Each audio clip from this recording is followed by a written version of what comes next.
de reunión, ¿no? Eso a modo de marco general. Eh, la, digamos, dentro de las innovaciones de mayor peso, a mi juicio, que el proyecto contempla, uno ciertamente tendría que concentrarse en la propuesta de una nueva tipificación de un delito de desórdenes públicos, artículo 269, ¿no? Y desde ese punto de vista, mi preocupación central tiene que ver con la manera en que esa propuesta de artículo combina los términos participación en desórdenes o cualquier otro acto de fuerza o violencia, ¿no?, que importe a su vez la realización de alguno de los siguientes hechos, que son los que aparecen enumerados, ¿no? Paralizar o interrumpir algún servicio público en el número 1, invadir, ocupar o saquear viviendas, oficinas, etcétera, en el número 2, impedir o alterar la libre circulación de personas o vehículos por puentes, calles, etcétera, en el número 3, atentados de autoridad, que ya están tipificados en los 261, 162, etcétera, empleo de armas de fuego, causar daño a la propiedad ajena, sea pública, municipal o particular, ¿no? A ese respecto,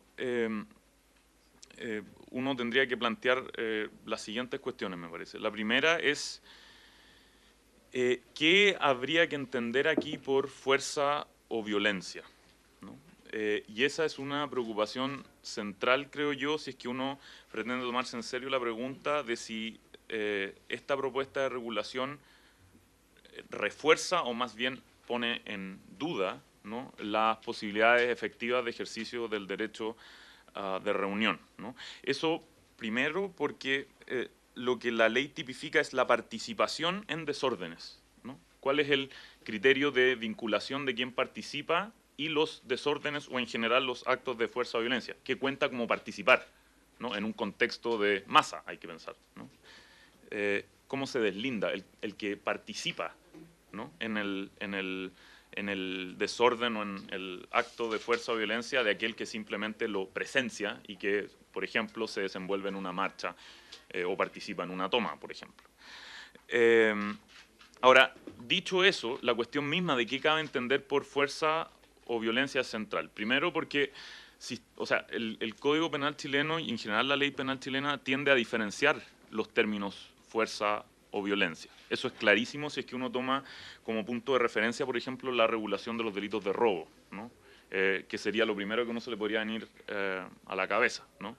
Violencia es entendida como una forma de intervención, digámoslo así, corporal o física sobre otra persona. Fuerza, en el sentido de la fuerza en las cosas, ¿no?, tiene otro estatuto. Si aquí la ley está hablando, o sea, digamos, el proyecto está hablando de fuerza o violencia, hay que entender la conjunción o en términos sinónimos, es que fuerza y violencia son lo mismo para efectos del proyecto, o son modalidades diferentes. Si son modalidades diferentes, significa que si un edificio es ocupado por la vía de la ruptura de un candado, ¿tenemos ya un acto de fuerza?, ¿no? Y yo pienso que ese es el tipo de cuestión que uno tiene que zanjar para poder efectuar una valoración más sustancial de los méritos o deméritos del proyecto, ¿no? Y la otra cuestión que yo creo que es central tiene que ver con la manera en que cabe calificar, digámoslo así, una marcha o una toma, para circunscribir la cuestión a esos dos casos, de violenta, ¿no? El Código Penal chileno en distintos sectores, en especial, por ejemplo, en los delitos de usurpación de inmuebles, contempla la posibilidad de que la usurpación, que en un inicio no es violenta, se convierta en violenta por la vía de que el ocupador repele al legítimo detentador que intenta recuperar el inmueble, ¿no? Podría uno llegar a pensar, por ejemplo, que si los participantes de una marcha se resisten a su disolución, una vez que los agentes de la fuerza pública así lo ordenasen, por ejemplo, la marcha en cuestión se convierte por esa sola razón en violenta, y creo que eso es una cuestión que da seriamente para pensar al respecto.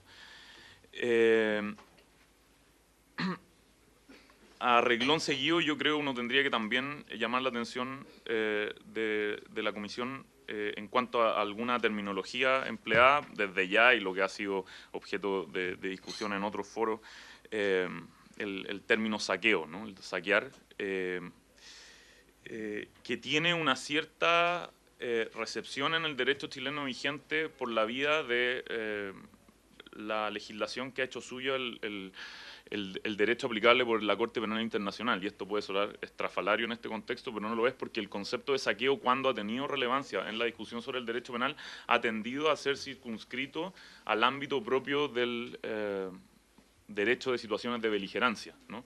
Y yo creo que eso puede ser una razón para que uno se pregunte por qué figura aquí el concepto de saqueo, ¿no? Si acaso es propio introducirlo y cuáles son sus consecuencias, más allá de cómo el discurso de los medios de comunicación en el último tiempo lo haya podido masificar, ¿no?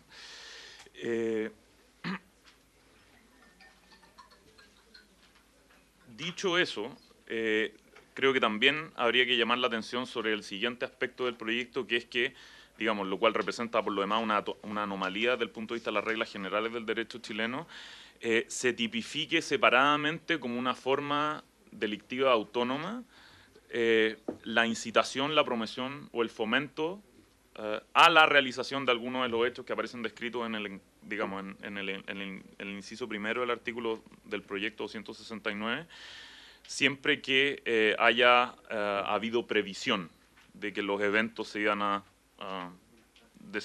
desenvolver así, ¿no? El dirigente de un centro de estudiantes que convoca una marcha puede no prever en las circunstancias actuales que pueden producirse hechos de determinada envergadura. ¿Basta eso para que a su respecto resulte aplicada una pena de presidio menor insurado medio? ¿Qué sucede con el profesor ideológicamente comprometido con la causa de sus estudiantes? ¿Queda expuesto a la misma situación? Yo creo que esas son preguntas que vale la pena atender.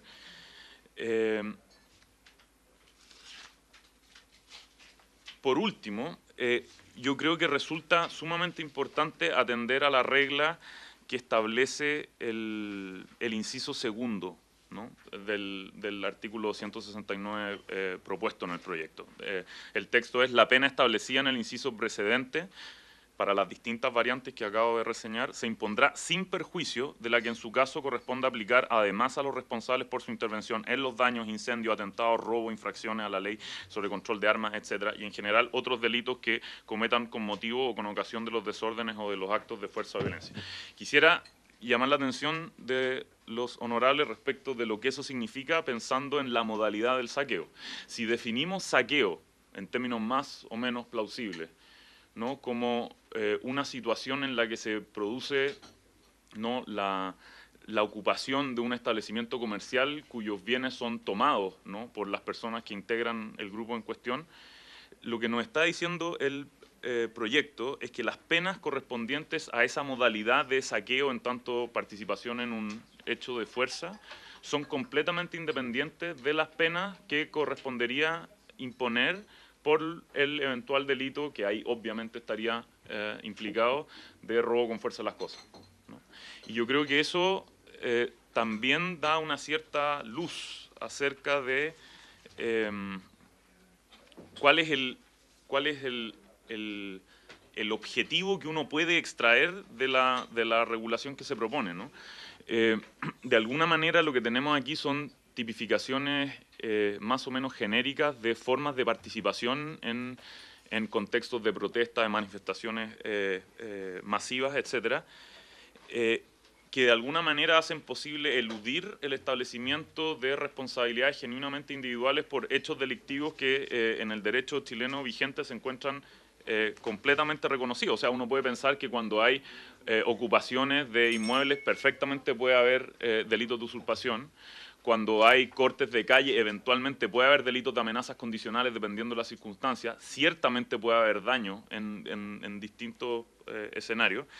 Entonces yo tengo la impresión de que uno podría, con algo de mala fe quizá, suponer que lo que el proyecto pretende es impedir que se individualice dónde está la mancha delictiva en lo que ocurre en un contexto de protesta y al revés generalizar la mancha por la vía de entender que eso es algo que define la situación del que participa per se en una manifestación, en una protesta de esas características, ¿no? Dicho eso, y para cerrar, quisiera referirme muy brevemente a la regla del artículo 269A, letra B, ¿no?, que también ha sido objeto de atención en el debate público, que establece una agravante específica, ¿no?, que consiste en actuar con el rostro cubierto, utilizando cualquier otro elemento que impida, dificulte o retarde la identificación del hechor, ¿no?, tratándose de los delitos que están establecidos en los párrafos 1, 1 bis y 2 del título en cuestión, ¿no?, lo cual incluye el 269. Aquí hay dos cuestiones que yo creo que vale la pena tener en cuenta al menos. La primera es que hay un problema en términos de lo que esto significa para una tradición que yo creo que tiene bastante a su favor, que consiste en que, por definición, el autoencubrimiento no es punible, ¿no? Si uno piensa que el fundamento que podría ser esgrimido a favor del establecimiento de un agravante como esta sería que una persona que hace más difícil o más improbable su identificación en la participación en hechos de significación delictiva merece un reproche mayor, lo que uno está diciendo es que de alguna manera el que participa en un hecho de carácter delictivo tiene un deber de facilitar su identificación, lo cual altera sobremanera algunas definiciones básicas del Estado de Derecho a este respecto. Si uno generalizara esa consideración, podría, por ejemplo, llegar a considerar que cabe imponer una pena agravada al autor de un delito de robo con fuerza de las cosas que usa guantes e impide por esa vía que sus huellas digitales sean detectadas en el lugar de los hechos. ¿Podría uno pensar que eso no es descabellado? Por otra parte, yo creo que la regla es mucho menos eficaz de lo que pretende ser. O sea, yo diría que se trata de una regla que en definitiva se derrota a sí misma. El momento en que se hace aplicable un agravante es el momento en que se impone la sentencia condenatoria. Excluye que se imponga la pena en el umbral mínimo o si la pena consta de grados distintos que se haya de imponer en el máximo. Si el fundamento es la contribución de esa circunstancia a la imposibilidad de identificar al culpable, bueno, si se está imponiendo sentencia condenatoria, ya sabemos que el culpable fue identificado. ¿Cuál es el punto de la regla?, ¿no? Me parece que esas son las cuestiones en lo que a mí respecta que me gustaría dejar planteadas para el debate de la comisión. Muchas gracias. Muchas gracias, profesor Juan Pablo Mañalich. ¿Les parece a la comisión que escuchemos a los invitados y luego hacemos la ronda de preguntas? ¿Sí? Bien, entonces tiene la palabra Nicolás Espejo.